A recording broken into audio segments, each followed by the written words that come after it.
What's the story, Morning Glory? What's the word, Hummingbird? Thank you so much for clicking on my channel and for joining me for this review of Love After Lockup Season 5, Episode 33, First Times and Second Chances. Let's get into Shanta and Troy. So it's the day after Troy's release. They spent their very first night together. According to Troy, everything was really good because he said that it had been 3 years since he has been with a woman. So, it was wonderful, it was great, whatever.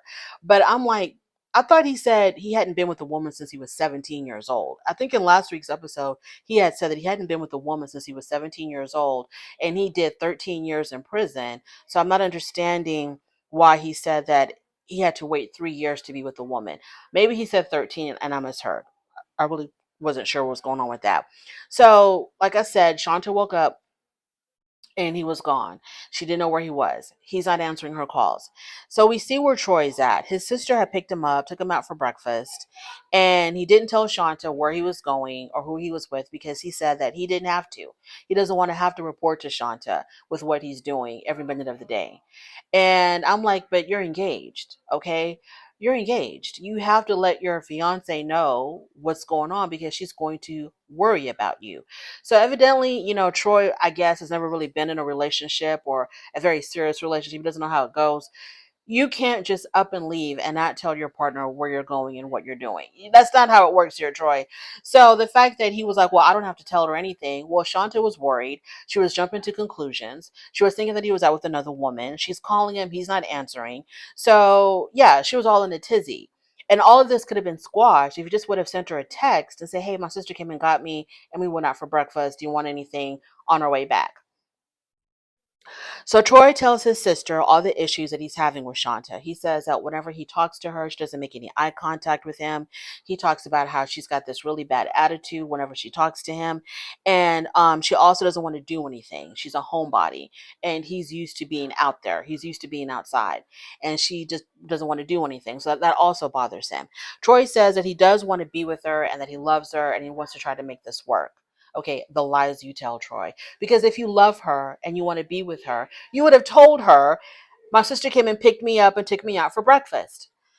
So the sister drops him off after 3 hours of them being together, and Shanta thinks that he was with another girl, and he denies it. He calls his sister to vouch for him to prove that they, weren't doing anything bad, that they were really just out shopping.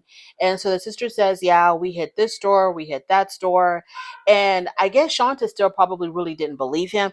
Like I said, all of this could have been squashed if he just would have communicated with her what he planned on doing that morning or what he was doing that morning. He talks to her about how, because she thinks that he's not being serious about the relationship and that maybe he was with another woman. So he tells her, look, I wasted 13 years of my life in prison. I'm not about to waste any more time. So if I didn't want to be with you and if I didn't want to be here, I wouldn't be here. I wouldn't be with you because I'm not trying to waste any more time.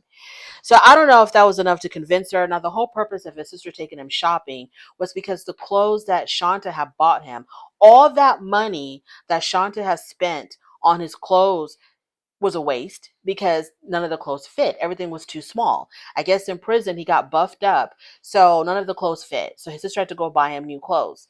And I'm like, why wouldn't you just tell Shanta this?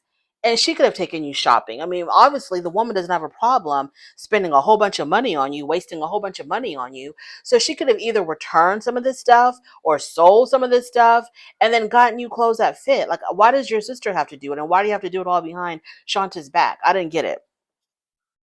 So she told him, okay, so then she was talking about how she was trying to call him, but he wasn't answering her calls.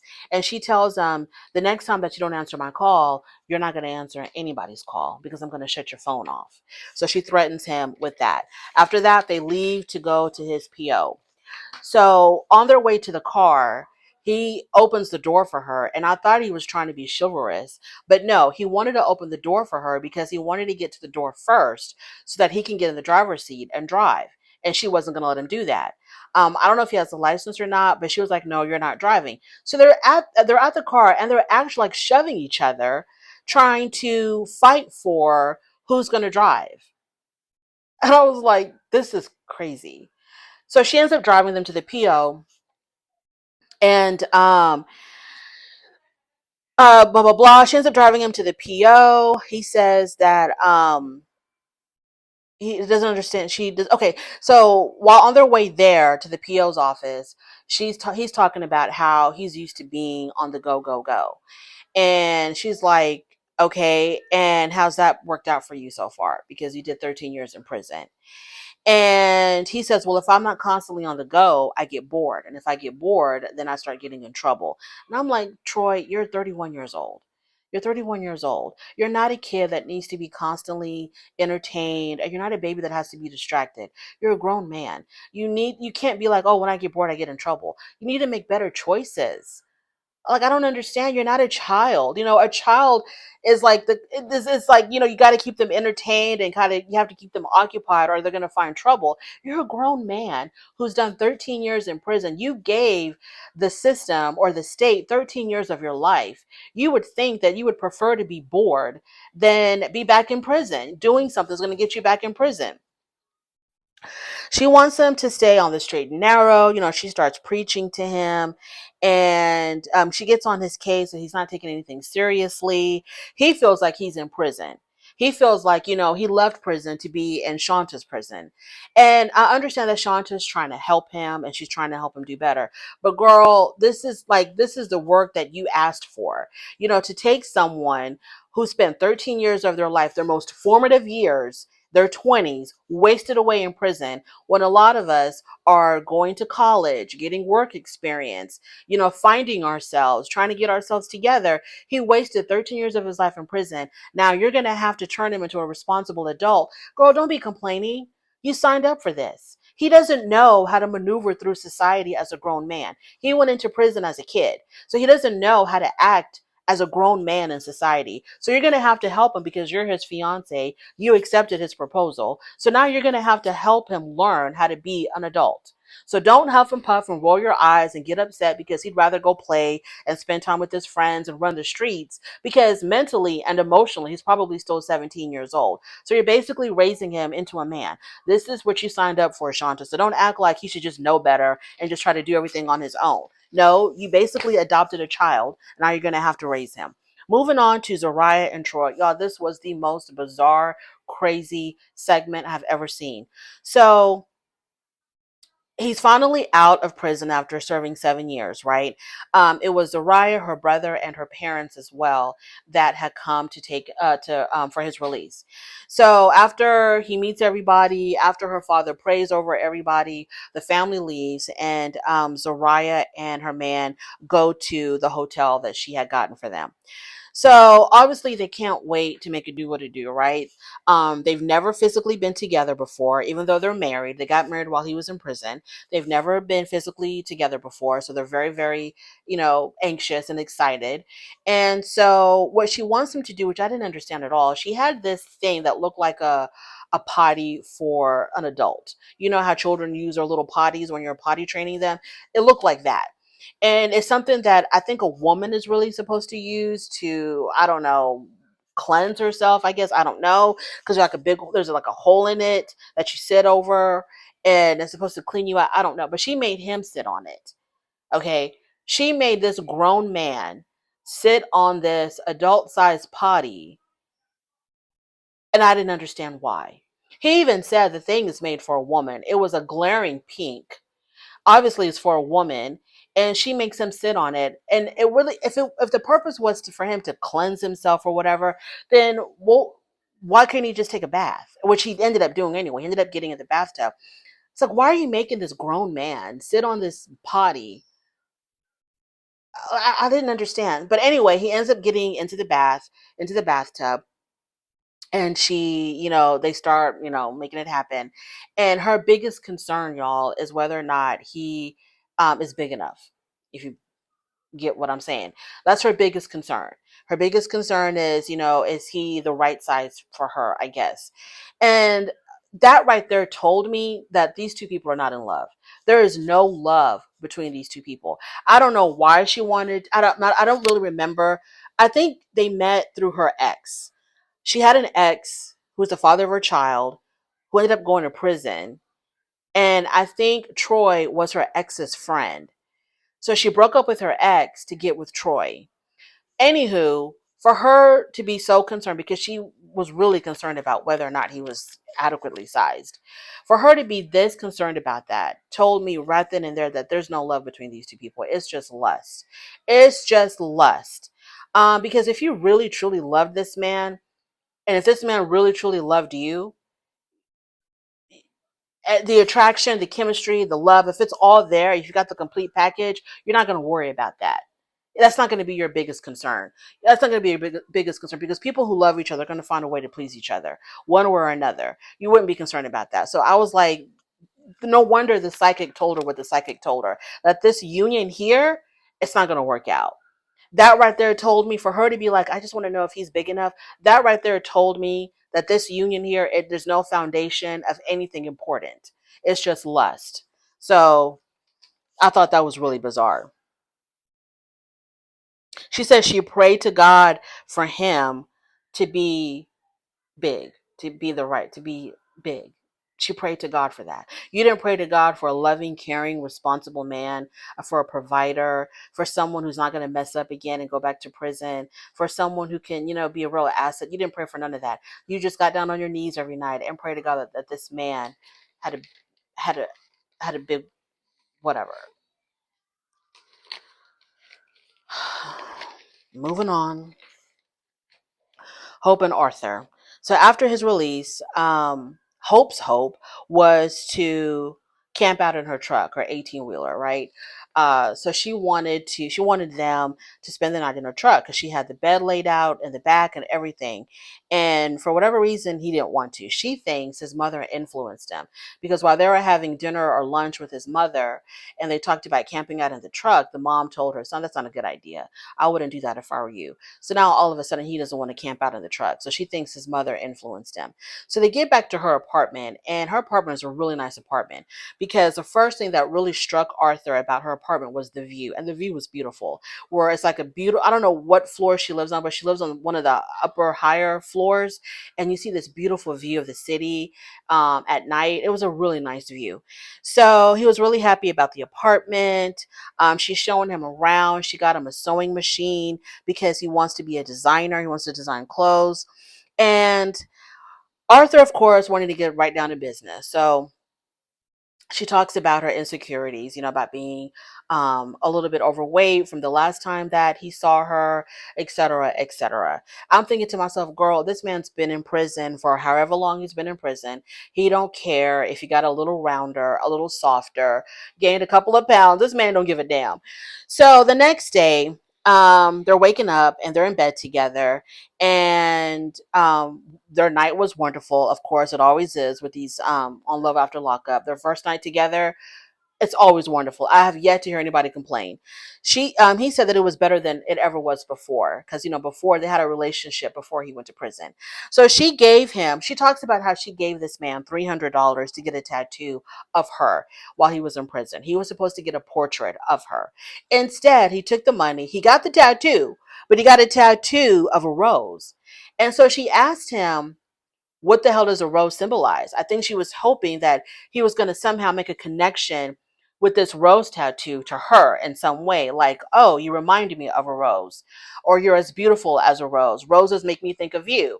This man says, oh, a rose means life. It symbolizes life.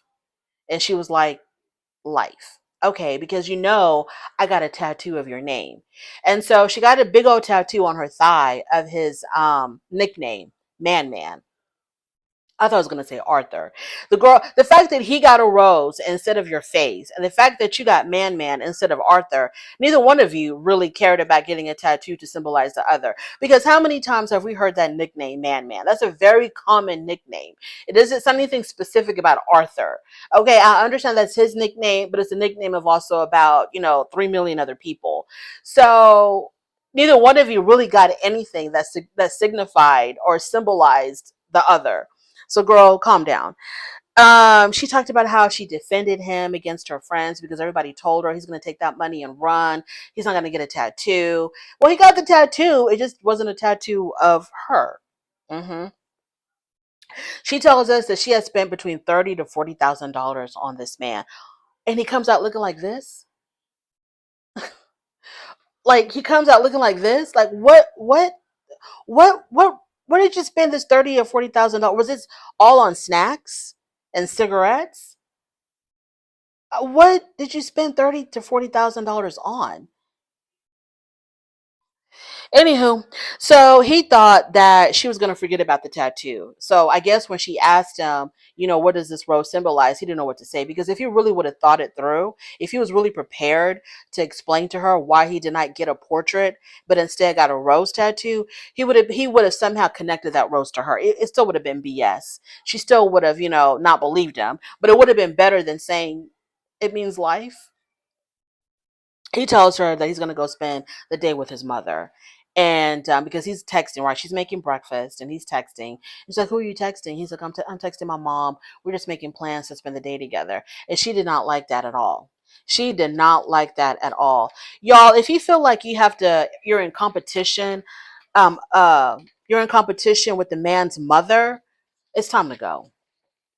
It's time to go, because that nonsense will never end. You will constantly be fighting his mother for this man's time, attention, or whatever the hell is going on. Let that man go spend time with his mother. His mother's going to be going back to Las Vegas. What is the big deal? If you feel like you have to compete with his mother for his time, it's time to go. Moving on to Leticia and Keith. Now, Keith has been in prison for 10 years. The only thing really going on in this segment, Keith is still in prison, right? But he may come out at any time.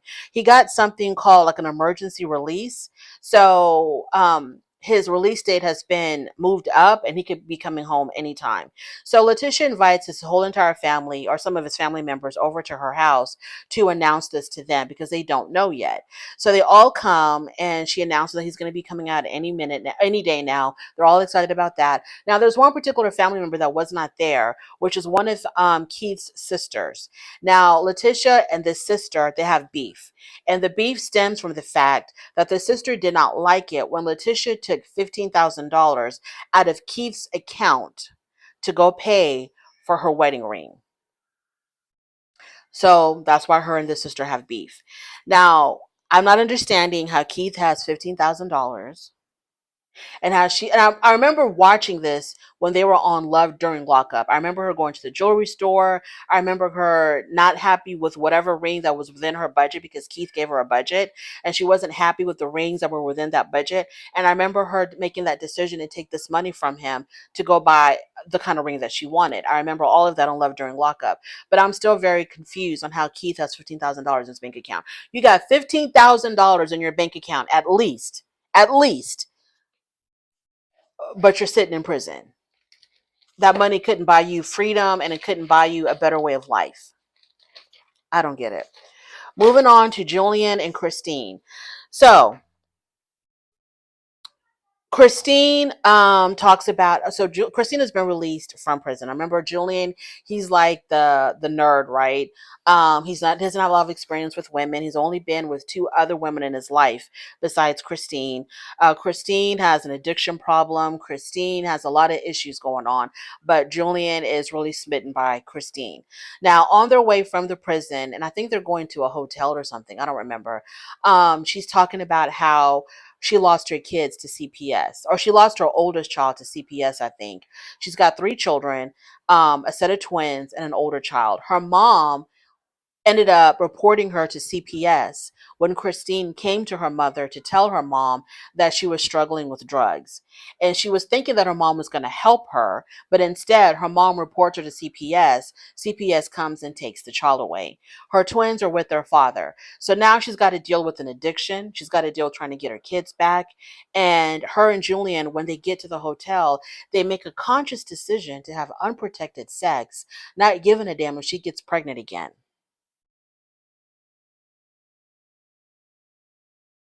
And I'm like, Julian, you're supposed to be smart. You're the nerd. You're supposed to be smart. And you're going to go ahead and take a chance. I mean, we all know that Christine's not going to get pregnant, but you're going to go on and take a chance, take a risk of getting her pregnant, knowing that she has yet to get her life together. She's got kids that she has no custody of, no possession of, and might not get possession of. And she's got addiction issues. She has a prison record, and you don't really care if you get her pregnant. Real smart, Julian. Real smart. And then last but not least, we have Kim and Joey. So Joey comes out of prison. This is the couple where they have a very long history. Um, Joey used to date Kim's cousin in high school. They dated for a year, and Joey cheated on the cousin with Kim. So they have a very long history. At some point or another, Kim met somebody else, had 2 kids with somebody else. That somebody else is no longer in the picture. So her and Joey now are back together. So she goes to pick him up from prison. They go to the little cabin that she rented. And she also talks about being really insecure about her body. What is he going to think when he sees her naked, etc. And then when we see Joey, I'm like, girl, you got nothing to worry about. You don't have anything to worry about. He might have some insecurities himself. He's put on some weight in prison as well. You ain't got nothing to worry about. Y'all are in the same damn boat. So, Joe is really smitten by Kim. He talks about how Kim is his dream girl. He says that she is so gorgeous, he can look into her eyes forever. And we're gonna hold him to that. When everything starts falling apart around them, we're gonna remind him. Remember when you said that she was the girl of your dreams and you can look into her eyes forever? We're gonna remind them of that when stuff starts falling apart. And they start yelling and screaming and shouting at each other, and he storms out the door and doesn't come home for 3 days. We'll remind them of that. Thank you so much for joining me. I really do appreciate it. On your way out, please don't forget to rate the video. If you like this content, please subscribe to my channel, and I'll definitely talk to you later. Bye.